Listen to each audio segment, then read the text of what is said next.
À la une ce dimanche, le groupe français BCPE, Banque Populaire Caisse d'Épargne, veut apporter sa pierre au développement de la Côte d'Ivoire. Son premier responsable a rencontré le président Alassane Ouattara. Il a été question de financement d'entreprises ivoiriennes. Le projet e-fonction publique vient de moderniser le mode de gestion de l'administration ivoirienne. Il entre dans sa phase active à Yamoussoukro, capitale politique de la Côte d'Ivoire.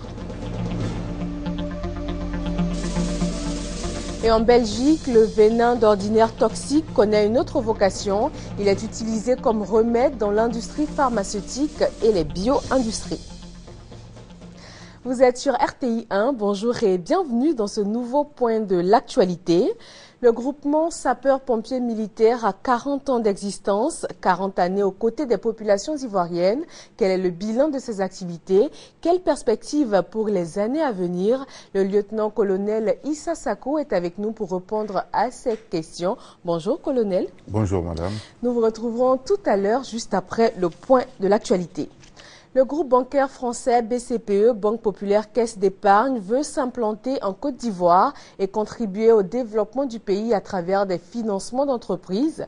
Son premier responsable, François Pérolle, a rencontré hier le chef de l'État Alassane Ouattara. Jérôme Kofi Abolin nous fait le point de cette rencontre. Contribuer au financement des entreprises en Côte d'Ivoire, tel est le désir du responsable du groupe bancaire BPCE. Reçu ce vendredi 5 septembre 2014 par le président de la République, Alassane Ouattara, M. François Pérolle a saisi l'occasion pour exprimer largement ce souhait de se rendre utile pour la cause du développement. Il s'agit précisément pour lui de participer à la réalisation des projets de développement en Afrique et particulièrement en Côte d'Ivoire. Nos échanges ont porté sur nos projets de développement dans la région, à commencer bien entendu par la Côte d'Ivoire. Nous sommes un groupe de banques universel donc, qui développe des projets dans le financement des grandes entreprises, des PME, des particuliers également. Et nous souhaitons développer notre présence en Afrique. Pour François Pérolle, participer au développement d'un pays comme la Côte d'Ivoire constitue un challenge. La Côte d'Ivoire, selon lui, étant un centre d'intérêt prioritaire pour son groupe. Et le chef de l'État part cet après-midi pour Dubaï. Il va assister à la conférence des investisseurs dans l'espace UEMOA. Plus d'informations, bien sûr, dans nos prochaines éditions. L'électronique fait son entrée dans la gestion de l'administration ivoirienne. Le projet e-fonction publique vient d'être lancé à Yamoussoukro. L'objectif est d'améliorer la qualité de service au profit des populations. Faire de la gouvernance électronique un succès en Côte d'Ivoire en créant une synergie entre les différentes administrations publiques. Tels sont les objectifs du gouvernement ivoirien. Initié depuis 2011 sous la conduite du Premier ministre Daniel Kablan-Duncan, le projet e-fonction publique est officiellement lancé. Il couvre deux axes majeurs. L'e-administration qui offre des conditions meilleures de travail aux agents de l'administration publique et l'e-service qui permet d'améliorer la qualité des services offerts aux populations où qu'elles soient. En réceptionnant à Yamoussoukro le document national de stratégie e-fonction publique, les ministres Cissé Ibrahima Bakongo de la fonction publique et de la réforme administrative et Bruno Nabagné-Koné de la poste et des technologies de l'information et de la communication n'ont pas manqué de relever ce vent nouveau qui souffle sur l'administration publique ivoirienne. Il était aberrant qu'en 2014, qu'un fonctionnaire se déplace d'un bout du pays jusqu'à Abidjan, quelquefois pour venir chercher juste une information.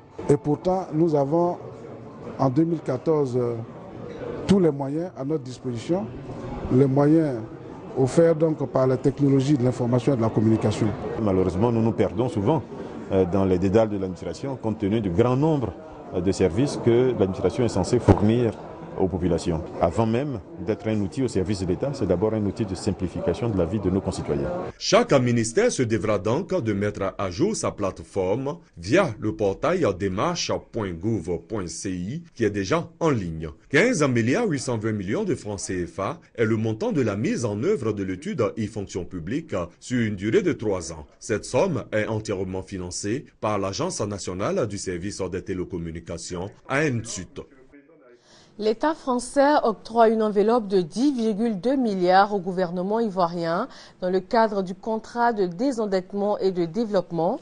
Cette enveloppe va permettre de créer fin 2014 plus de 18 000 emplois pour des jeunes dans 25 régions de la Côte d'Ivoire. À Botro, ce sont 30 jeunes qui ont reçu des équipements et du matériel de travail. Ouattara Amadou, Kader Sagodogo.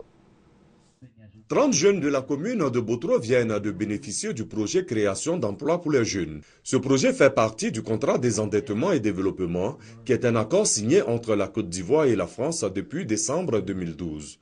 Ainsi, les jeunes de Botro qui bénéficient de ce projet s'occuperont du nettoyage de la ville et seront rémunérés à 55 000 francs CFA le mois. Heureux, ces jeunes ont promis tout mettre en œuvre pour que Botro soit une cité propre. Ce que je vais avoir va me servir à faire autre chose pour pouvoir me prendre en charge. Ça me permettra de m'occuper de mes 3 filles. Il y a longtemps, on cherche le travail, on ne gagne pas. Maintenant que tu as un petit trou, il faudrait que tu t'engages à fond afin qu'on puisse te faire confiance pour que le travail puisse avancer.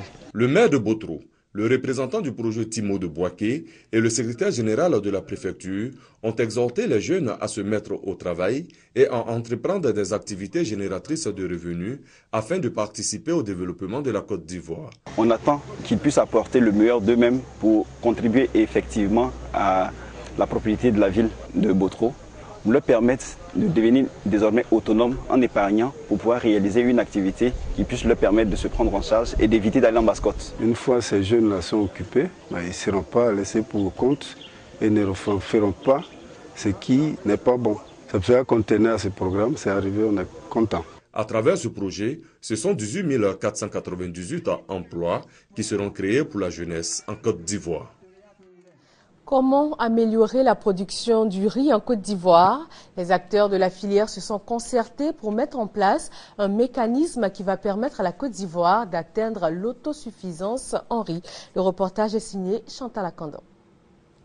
Les acteurs et les professionnels de la filière riz se sont accordés sur la nécessité d'apporter une réponse à la problématique de l'autosuffisance en riz de la Côte d'Ivoire. Et dans cette perspective, la création de pôles de développement risicole, PDR, à Gagnoa et à Mans. Les partenaires techniques ont donc élaboré un plan d'action des PDR qui va courir une période de 5 ans. Et ce plan d'action, ça sera sur 5 ans avec un budget, ce qui permettra vraiment de mieux programmer nos interventions et de mieux répondre à la demande des différents acteurs. Les chercheurs, on a trop longtemps travaillé entre nous, on dit la même chose, on se répète et les problèmes demeurent au niveau de la riziculture. On s'est dit que pour une fois, il faut attaquer le mal à sa racine. Les recherches qui ont été d'être faites par le CNRA, cela permet aussi à nous de mettre ça à la disposition vraiment des paysans pour voir qu'ils produisent vraiment mieux. Le CNRA, la NADER, Africa Rice et d'autres structures techniques apportent leur appui aux partenaires des pôles de développement. L'enjeu est d'atteindre à l'horizon 2020 l'autosuffisance en riz de la Côte d'Ivoire, grâce aux innovations technologiques dans le secteur agricole. Pour rappel, l'État dépense chaque année un peu plus de 230 milliards de francs CFA pour importer du riz en réponse à une consommation annuelle d'1 million de tonnes. Comme chaque année, demain 8 septembre, le monde va célébrer la journée internationale de l'alphabétisation. Aujourd'hui, près d'une personne sur 7 est illettrée et sur les 860 millions d'illettrés, 500 millions sont des femmes. Cette année, la journée a pour thème alphabétisation et développement durable.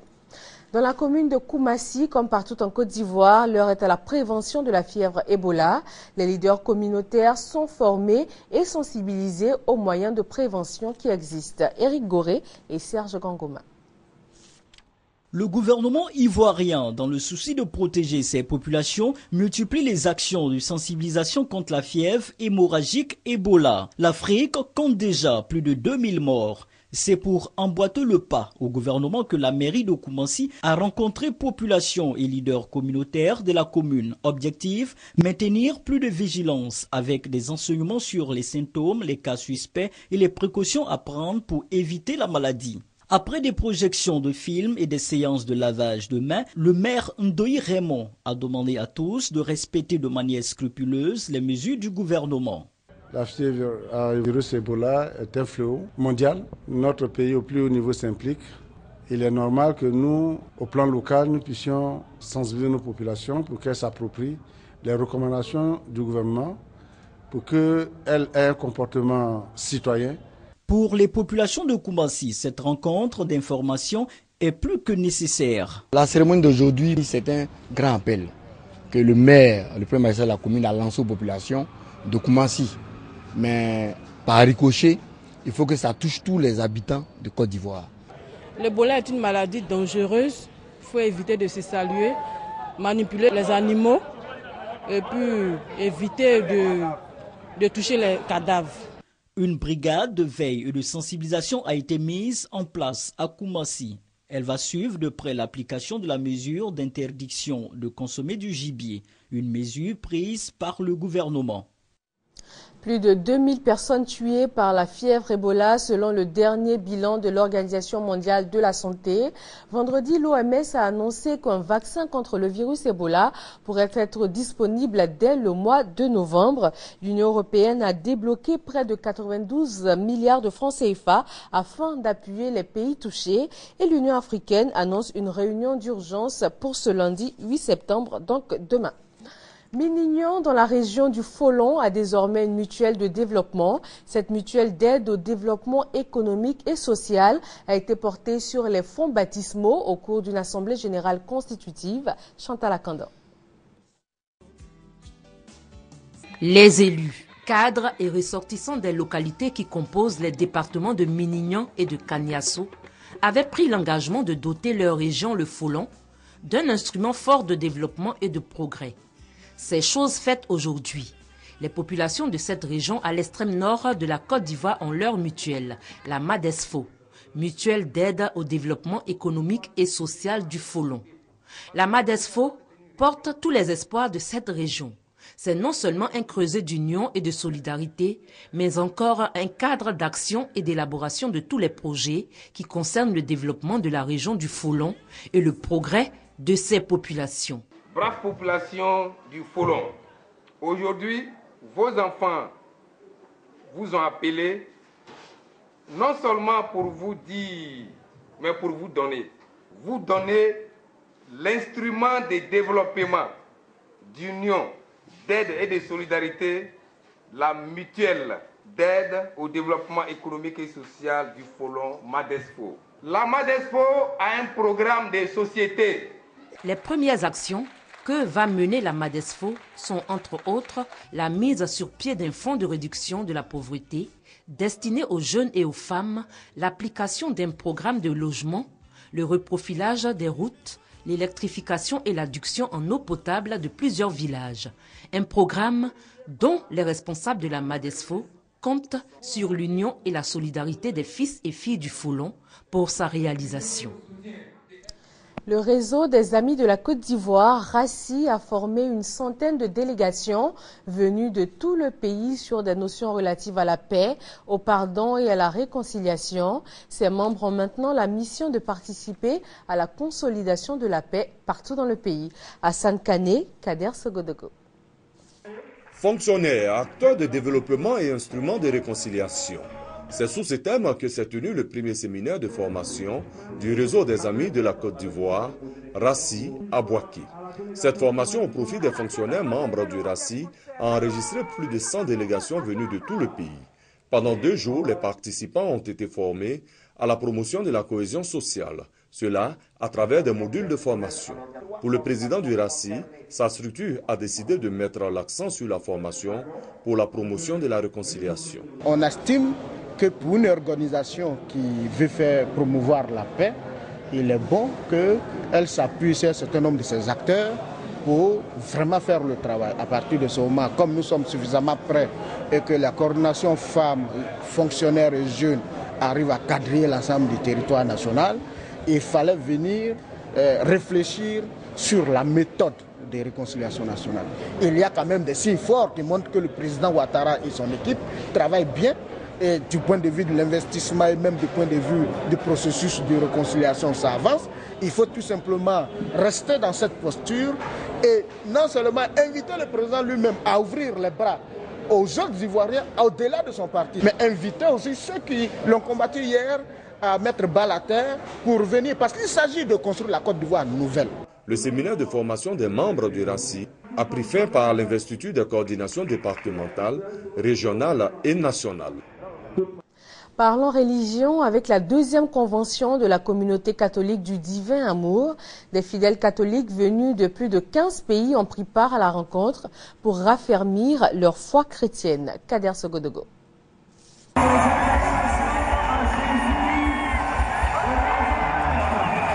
La Fondation Félix Houphouët-Boigny pour la recherche de la paix de Yamoussoukro en ébullition. Les fidèles membres de la communauté catholique Mère du Divin Amour ont transformé pendant 4 jours cet espace en lieu de prière. Cette deuxième convention internationale accueille pour la circonstance des fidèles en provenance de 15 pays. Le thème: vous êtes une race élue, un sacerdoce royal, une nation sainte, un peuple acquis, est une invitation à œuvrer pour la restauration d'un climat propice au bien-être de l'humanité. Nous voulons dire aux chrétiens, à nous-mêmes aussi, que nous sommes la lumière du monde et que nous devons donner un témoignage. Et vous voyez tout ce que nos pays traversent, des crises, la maladie aujourd'hui, et nous voulons que les chrétiens soient vraiment la lumière et que Jésus-Christ de Nazareth nous a franchis, donc nous devons apporter la lumière qui est l'amour de Dieu. La communauté Mère du Divin Amour est composée de personnes mariées, de célibataires, de clercs, de frères et sœurs consacrés laïcs et de religieuses. Elle a obtenu sa reconnaissance définitive en tant que communauté de vie le 19 mai 2012 à travers l'archevêque Jean-Pierre Cardinal Coutois. À Yamoussoukro, les autorités politiques, administratives et traditionnelles ont pris une part active à la deuxième convention internationale de la communauté Mère du Divin Amour. Et comme chaque année, des milliers de chrétiens se sont retrouvés à Lourdes en France. Et parmi ces pèlerins, des Ivoiriens, Thérèse Yoboué nous retrace leur parcours en ce lieu de pèlerinage et de prière. Ils étaient cette année 115 pèlerins ivoiriens dirigés par Jean-Paul Nobou à fouler le sol de Lourdes. Un pèlerinage qui a été possible grâce au chef de l'État, le président Alassane Ouattara. Anne Désiré Ouleto, ministre de la Solidarité, de la Famille, de la Femme et de l'Enfant, a apporté aussi un soutien aux pèlerins. Comme chaque année, une fois sur la terre de Sainte-Bernadette, ces pèlerins ont observé les rites du pèlerinage. Procession de l'autel à la grotte, portement de la bougie, une grosse bougie symbolisant les souffrances, les difficultés du pays qu'on va présenter à la Vierge Marie pour demander son intercession. Également au programme, le toucher de la grotte de Massabielle, là où la Vierge Marie est apparue 18 fois, à Sainte-Bernadette. Cette année encore, la paix pour la Côte d'Ivoire était au centre des intentions des pèlerins. Je viens ici pour demander à la Vierge Marie la paix pour mon pays. On ne vient pas en tourisme, mais on vient pour raffermir notre foi, pour la conversion. Et prier surtout pour que nous retrouvions la paix dans notre pays. Au nombre des pèlerins, beaucoup d'enfants. Je suis venue à Lourdes pour prier, mes études, pour plus tard, pour me nettoyer de mes péchés. Je suis à Lourdes pour prier le Seigneur, pour prier pour la famille et pour la Côte d'Ivoire. Je demande à la Vierge Marie de pouvoir bien travailler à l'école, d'avoir beaucoup de grâce sur mes frères et sœurs, sur moi-même. Le pèlerinage est un moment de partage, d'humilité, de pénitence, de transfiguration, mais surtout de prière. Et l'occasion a été donnée aux 6 prêtres du groupe de permettre aux pèlerins, au cours de nombreuses célébrations eucharistiques, de croire, mais surtout de vivre les paroles vivantes de Jésus-Christ. Retour en Côte d'Ivoire, le musée Jean-Marie Adiafi, dédié au père du bosonisme, ouvre bientôt ses portes à Bétier, ville natale de l'homme. L'initiative d'un tel ouvrage vient du président Henri Konan Bédier et elle date de 1998. Franck Quadio. Jean-Marie Adiafi. Nous sommes à Bétier, son village natal, où il est inhumé. L'information est donnée aux habitants par le ministre de la Culture, Maurice Bandaman. Un musée consacré à la mémoire du maître, un bâtiment comprenant plusieurs compartiments, des bureaux, une salle de conférence, mais surtout une salle d'exposition. Jean-Marie Diafi a voulu restituer la spiritualité africaine à la dimension qu'elle mérite. Il estimait donc que le culte des génies, qu'on appelle chez nous les bossons, doit être le même culte qu'on voue aux prophètes ou aux dieux des religions révélées. Les pierres à visage humain de Goïta Fla, des mosquées, des symboles comiens et plusieurs collections personnelles de Jean-Marie Diafi entreposées ici.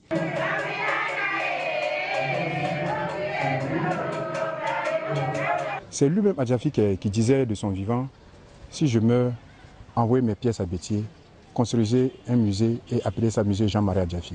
Si aujourd'hui ça a vu le jour, c'est une joie. Le musée Jean-Marie Diafi a été construit 15 ans après sa mort, le 15 novembre 1999. L'homme aura eu une vie pleine. Quand quelqu'un fait bien, tout ce que, même manger, si tu vas manger, il doit être bon. Si tu as fait mauvais, quand tu meurs, c'est fait pour toi. Jean-Marie, il est quelqu'un qui est sérieux. Jean-Marie Diafi, rappelons-le, est né le 1er janvier 1941. Écrivain, philosophe, scénariste et critique littéraire, son roman La carte d'identité, satire du néocolonialisme, a reçu le Grand Prix littéraire d'Afrique noire en 1980. Le zouglou, style musical bien ivoirien, a cependant dépassé les frontières de la Côte d'Ivoire depuis bien longtemps. À Paris, la capitale française, le zouglou a définitivement séduit, surtout dans sa version live. Michel Digré. Un solo à la guitare électrique, un lead vocal qui laisse libre cours à son inspiration. C'est du Zouglou Live, plus de 20 ans après sa création. Cette musique urbaine ivoirienne continue de déchaîner les passions.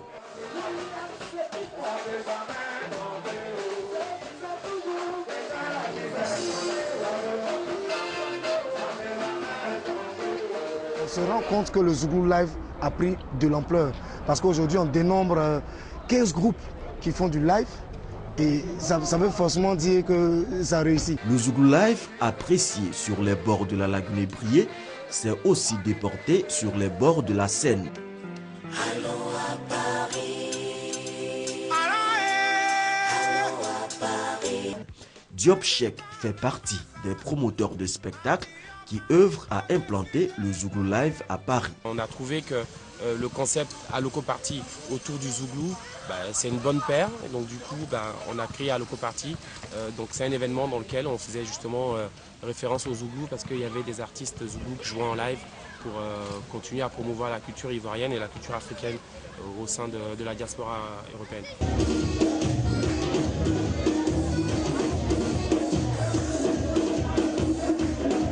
Les nightclubs spécialisés en Zouglou Live sont légion à Paris et la ferveur y est tout aussi grande qu'à Abidjan. Pour prendre le pouls de cette effervescence, nous nous rendons à Bobigny. L'ambiance aux alentours de la salle de spectacle est déjà zougloutique. Je suis en train de nourrir mes frères qui viennent ici dans ce lieu pour s'amuser. Parce que quand ils ont fini de danser, qu'ils ont transféré, qu'ils ont bien creusé. Maman tout des rois, maman tout la joie, je suis là pour leur faire un petit sandwich. D'accord, si vous aimez le zouglou. J'ai fini un samedi, tu veux quelque part? Je vais te donner ça tout de suite, propre. D'autres pas de danse sont esquissés dans l'enceinte de la salle, bondée de férus du zouglou. Au-delà d'une simple musique urbaine, le zouglou est devenu un facteur de rapprochement entre les Ivoiriens de la diaspora. Après une soirée pleine en danse, en chant et en émotion, un toast est porté en l'honneur du zouglou. Comme pour dire qu'à Abidjan comme à Paris, le Zouglou Live, ça réussit toujours. Les Chebabs somaliens ont confirmé samedi le décès de leur leader Ahmed Abdi Godane. Ils ont désigné un nouveau chef, mais ils ont prévenu qu'ils vengeraient la mort de Godane, tué dans une frappe américaine.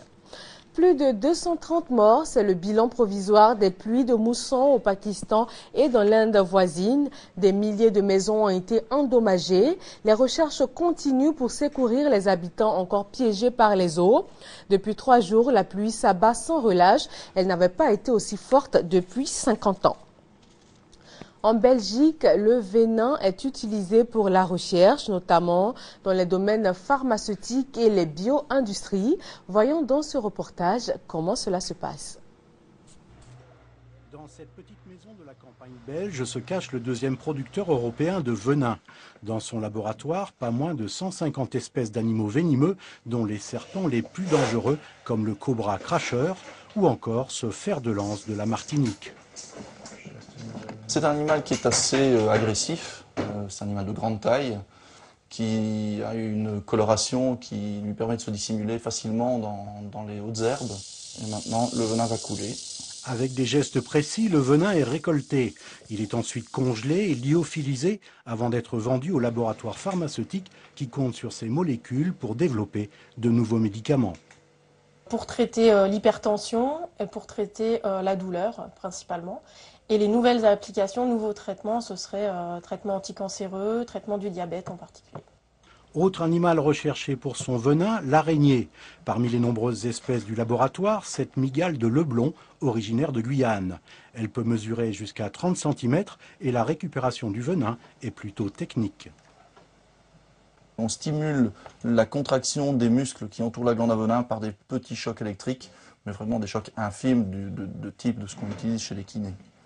Le prix des venins varie en fonction de plusieurs paramètres, comme la rareté de l'animal, sa taille ou encore la complexité des opérations de récolte. Les venins de serpents à sonnette, donc les crotales, comme on a vu tout à l'heure, se négocient à moins de 100 € le gramme. En revanche, les venins d'araignée, là, se négocient à des sommes beaucoup plus élevées, de l'ordre de 20 000 € le gramme. Mais pareil, si un chercheur a besoin d'1 milligramme, ça ne fait aussi que 20 €. Autre domaine prometteur en matière de venin, celui des animaux marins. L'outre-mer est riche en espèces comme ce petit poulpe du Pacifique, ce poisson-pierre de l'océan Indien ou encore ce cône dont le venin est particulièrement difficile à récupérer. On essaye de les leurrer avec de la nourriture et de les amener à piquer dans un tube pour récupérer le venin. Et voici la dernière acquisition du laboratoire, un tricot rayé du Pacifique. Son venin très virulent permettra peut-être la mise au point d'un nouveau traitement.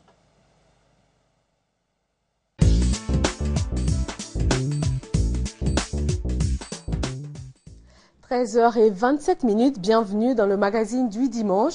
Nous nous intéressons cette semaine au groupement sapeurs-pompiers militaires qui a 40 années d'existence, 40 ans aux côtés des populations ivoiriennes. Quel bilan, quelle perspective pour les années à venir? Le lieutenant-colonel Issa Sako va répondre à ces questions. Rebonjour colonel. Bonjour madame. Alors nous allons démarrer par les missions premières qui sont assignées au GSPM. Quelles sont-elles? Bien, le GSPM a une mission essentielle, telle que définie par son décret de création, c'est assurer la protection des personnes et des biens à l'occasion d'événements nécessitant la mise en œuvre de ces matériels et de ces personnels, et ce, sur toute l'étendue du territoire national. Alors, est-ce que cette protection intervient seulement quand il y a le danger déjà, ou bien ça peut venir au moyen de sensibilisation, par exemple? Effectivement, de cette mission découlent des actions, dont principalement une action de formation, de sensibilisation et d'information. Le GSPM a acquis des habilitations des ministères de tutelle pour former les personnes qui en ont besoin dans tous ces domaines, aussi bien de la sécurité incendie que du secourisme. Donc, comment est-ce qu'un citoyen peut donc saisir le GSPM, que ce soit en cas de danger ou bien pour bénéficier de ces formations dont vous venez de parler? Essentiellement, dans l'urgence, le numéro qui est attribué au corps, c'est le 180. Ces personnes qui ont besoin de nous pour une action opérationnelle appellent le 180. Au 180, elles sont orientées et les équipes qui doivent porter secours viennent vers elles pour l'action à mener. Maintenant, dans les actions de tous les jours, s'il s'agit de la formation, il s'agit de la sensibilisation de certaines couches, ces personnes peuvent se déplacer vers nous dans une des casernes du GSPM pour pouvoir obtenir les informations qu'elles cherchent. Et justement, la Côte d'Ivoire compte 5 casernes à Marcory, Adjamé, Boaké, Yopougon et Yamsoukro. Nous allons suivre ce reportage de Serge Gangoma et revenir tout de suite après. Le groupement des sapeurs-pompiers militaires GSPM a 40 ans. Il a pour mission d'assurer la sécurité des personnes et des biens à l'occasion d'événements nécessitant leur présence partout sur le territoire ivoirien. En Côte d'Ivoire, il existe 5 casernes. La première est celle de Marcory en zone 4, créée en 1967. La caserne de Lindini en 1974, Boaké en 1978, Yopougon en 1980 et Yamsoukro en 1987. Le groupement des sapeurs-pompiers militaires compte 1274 personnes, 55 officiers, 533 sous-officiers, 686 militaires du rang, dont 29 femmes. Cependant, cette corporation fait face à de nombreuses difficultés, entre autres des problèmes d'effectifs, budgétaires et matériels. En plus, elle n'est pas suffisamment implantée sur le territoire ivoirien et cela occasionne des retards dans les délais d'exécution des interventions. En plus, sur 80 engins, 31 sont indisponibles. Ajoutez à cela des activités complexes rencontrées sur les lieux d'intervention. En Côte d'Ivoire, c'est un pompier pour 20 000 habitants d'après le lieutenant-colonel Issa Sako, commandant de cette corporation. En perspective, il prévoit la création de centres de secours dans plusieurs villes, dont Daloa, Gagnoa, Bontoukou et San Pedro. Pour ce faire, 1500 pompiers civils sont actuellement en formation. Pour rappel, ce corps a reçu 28 nouveaux engins en 2013. Alors, colonel Issa Sako, on vient de voir dans ce reportage qu'il y a certaines difficultés auxquelles vous êtes confrontés. Est-ce que c'est cela qui justifie toujours les retards dont se plaignent souvent les populations, on va dire, dans l'intervention du GSPM? Effectivement, on parle souvent de retard dans les interventions, mais il faut savoir que l'implantation des casernes du GSPM est faite de telle sorte que l'intervention doit se produire de façon urgente. Donc, c'est une action de proximité qui se fait. Malheureusement, nous sommes implantés, comme vous l'avez dit tout à l'heure, à Abidjan, Boaké et Yamsoukro. Depuis peu, une caserne a été créée à Korogo, ce qui facilite énormément les déplacements, parce que toute la région nord, au-delà de Boaké, n'était pas couverte. Mais c'est fait depuis quelques mois maintenant. Et les personnels de Korogo bénéficient de l'action des sapeurs-pompiers. Mais le retard est... On ne peut pas à proprement parler de retard, parce que le pompier n'est pas présent au moment où survient le sinistre. Oui. Donc, il faut que le sinistre arrive, il faut qu'on l'appelle, il faut qu'il se déplace. Donc, celui qui l'appelle, c'est celui qui a vu le sinistre se produire. Donc, il faut qu'il connaisse les numéros d'appel. Il faut déjà qu'ils puissent orienter utilement les engins qui vont venir, donc un problème d'adressage. Et ensuite, il faut que l'engin qui va en intervention puisse librement circuler. Malheureusement, les grandes agglomérations comme Abidjan sont très souvent encombrées, ce qui, l'un mis dans l'autre, rallonge les délais d'intervention. Mais dans tous les cas, les sapeurs-pompiers arrivent toujours lorsqu'ils sont appelés et utilement orientés. Alors, arrive toujours, mais quand on parle ici de retard, c'est, on va dire, peut-être relatif, mais la personne qui appelle à l'aide au moment où peut-être sa maison commence à brûler, mais qui ne voit les pompiers que quand tout est en centre, par exemple, c'est là qu'on peut parler de retard. Oui, j'en conviens avec vous, madame, mais vous savez, très souvent, les réactions, c'est pourquoi je vous parlais de sensibilisation, oui. Les réactions ne sont pas aussi spontanées que cela. Lorsqu'un sinistre survient, très souvent, les populations qui parfois ne savent pas les gestes qu'il faut mener commencent à lutter contre le sinistre. Avant La première réaction, oui, c'est d'appeler. On gagne du temps.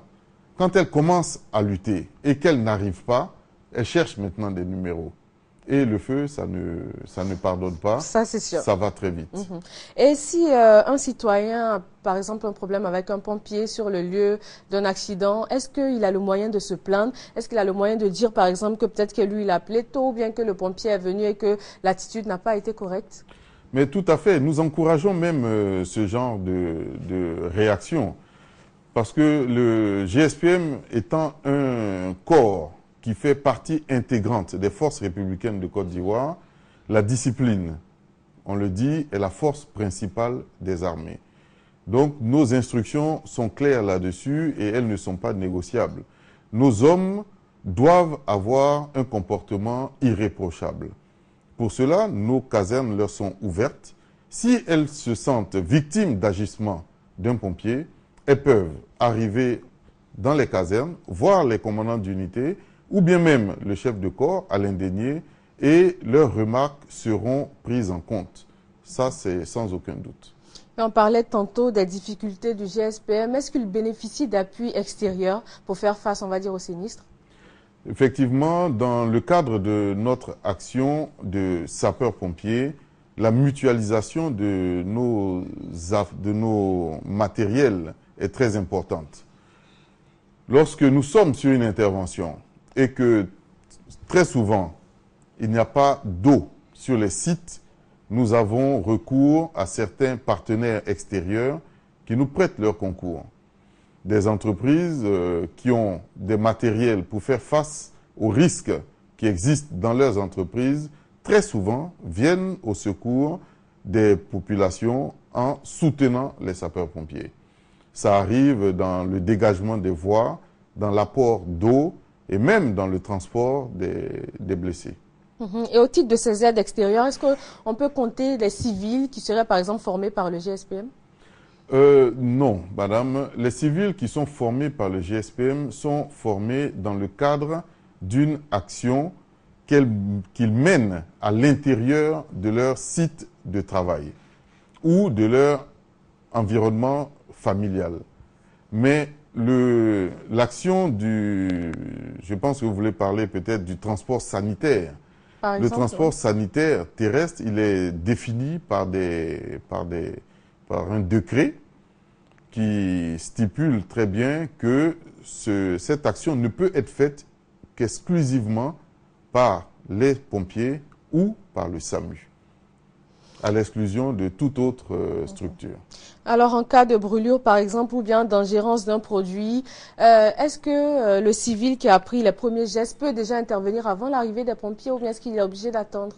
Ah mais non, il faut qu'il agisse, parce que justement ça c'est le but même des formations que nous prodiguons, parce que le premier témoin d'un sinistre est le premier maillon de toute la chaîne de secours.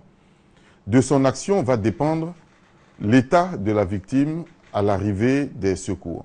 Donc, si les premiers gestes ont été les gestes qu'il faut porter, la victime peut être prise en charge dans de meilleures conditions. Donc, c'est pourquoi il faut que tous les citoyens sachent porter secours, mais utilement. D'accord. Nous avons vu qu'il y a des difficultés, c'est vrai, mais aujourd'hui, le GSPM a 40 ans. Quel bilan on peut dresser de ces 40 années-là?